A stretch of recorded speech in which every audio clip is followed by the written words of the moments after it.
देख रही है अमृतवाणी भक्ति टीवी। हमारी संस्कृति हमारी पहचान।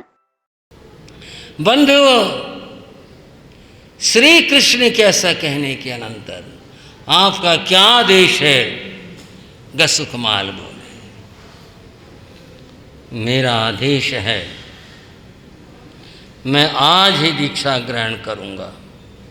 मेरी दीक्षा की उपकरण तैयारी की जाए, उपकरण प्रस्तुत किए जाएं और आज ही प्रभु अरिष्टनेमी के चरणों में जा करके मुझे दीक्षा लेनी है। मेरा यह आदेश है। जिसे यूं कहीं हथियार डाल दिए। माँ कुछ बोलने लगी। कृष्ण बोले, माँ बोलना व्यर्थ है, ये गसुकमाल की आज्ञा नहीं है, ये 3 खंड के स्वामी की आज्ञा है। जो इन्होंने कहा है ये वो तुम्हारा छोटा लाडला बेटा, उसकी आज्ञा मत समझो। ये आज्ञा 3 खंड के अधिपति, अब ये होगा जो इसने कहा। इसकी आज्ञा अनुल्लंघनीय है, उल्लंघन नहीं किया जा सकता। माँ को तो लगा मैं क्या करूं। कृष्ण भी रह के सोचते, हमने तो कुछ सोचा था, ये तो कुछ और ही हो गया। कृष्ण जानते थे कुछ नहीं होगा। देव की बात भी याद थी। उसने कहा था कि यह दीक्षा लेगा, संयम लेगा, साधु बनेगा। कृष्ण ने खड़े होकर कहा, उनको आपकी आज्ञा अभी साकार की जाएगी। आदेश दिया, रजोहरण आदि मुख वस्त्रिका पात्र उपकरण उपस्थित किए जाएं और शोभा यात्रा के साथ हमें गसुकमाल प्रभु के चरणों में चलेंगे। जिसे कहते हैं सबर का घूंट भर लेना। माँ ने सबर का घूंट भरा। अब कुछ नहीं कहा जा सकता, कुछ नहीं हो सकता। सब तैयारियां हो गई। अब दोबारा से एक शोभा यात्रा जारी होनी है। वो शोभा यात्रा में फिर से हाथी आया और उसके ऊपर गसुकमाल बैठे। सबके मन बड़े तरह तरह के प्रश्न कर रहे थे। ये बात क्या हुई, कैसे हुआ? भाई पता नहीं, मन की बात है। इनको अभी तो राज की तिलक किया गया, अभी ये कह रहे मैं साधु बनूंगा। ये राजघराने में क्या हाल चल हुई, क्या पता, बड़े घरों की बात। भाई मन की बात है, इसको नहीं पसंद आगा, इसको दिया होगा राज, नहीं चाह रहा है। और यूँ सवारी आगे बढ़ती चली गई। प्रभु के चरणों में पहुँच गए, जाकर वंदन और नमन किया। और वंदन और नमन करने के बाद स्वयं माता ने प्रभु के सामने हाथ जोड़ करके भरे हुए कंठ से कहा, प्रभु आपको, आपके संघ को, आपके मुनियों को कोई कुछ बहराता है, कोई कुछ बहराता है।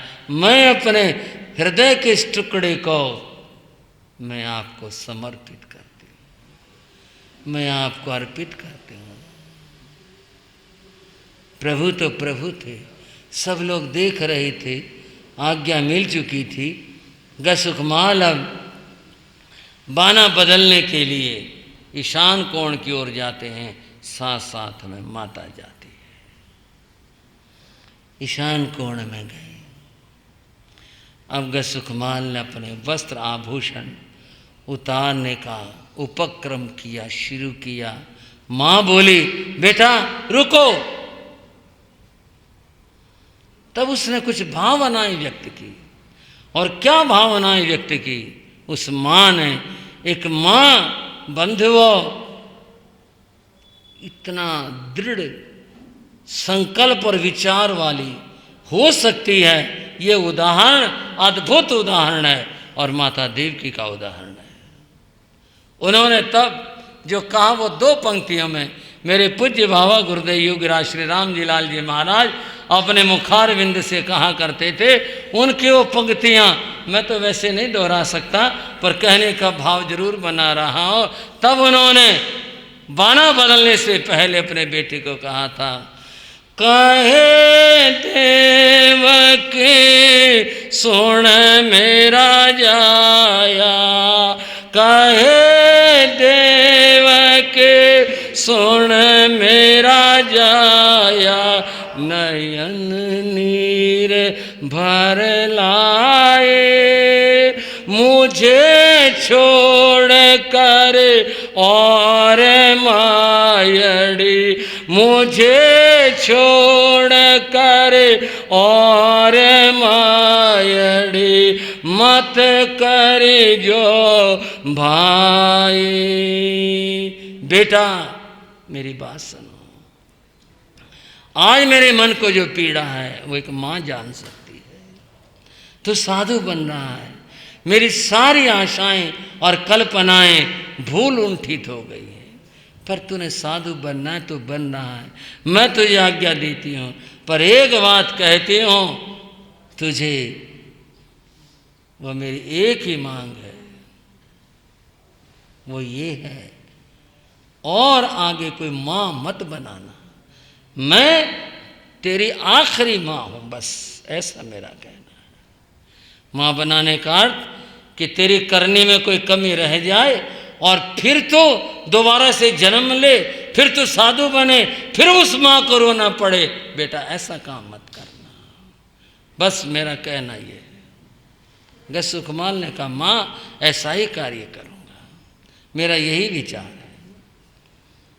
गज सुखमाल वस्त्राभूषण हटा देते हैं, माता उन्हें स्वीकार करती है, साधुबाना पहन लेते हैं, केशों का लुंचन करते हैं और फिर प्रभु के सामने आते हैं। कृष्ण खड़े हुए थे। कृष्ण ने कहा गज सुखमाल, जो बाना तुमने धारण किया है कभी इसको दाग ना लग जाए, इस बात का ध्यान रखना। अपने राजघराने का मान हमेशा बढ़ाना, कभी कोई किसी प्रकार की साधना में त्रुटि न हो जाए। भैया ऐसा ही होगा। प्रभु के चरणों में उपस्थित होकर प्रार्थना की कि मुझे संयम प्रदान करो। भगवान ने उन्हें संयम से प्रव्रजित किया, दीक्षित किया, और यूँ कुछ ही पलों में गज सुखमाल जो राजकुमार थे अब वे मुनि गज सुखमाल हो गए।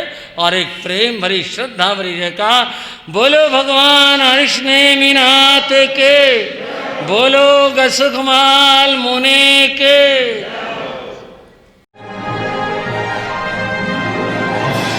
आप देख रहे हैं अमृतवाणी भक्ति टीवी, हमारी संस्कृति हमारी पहचान।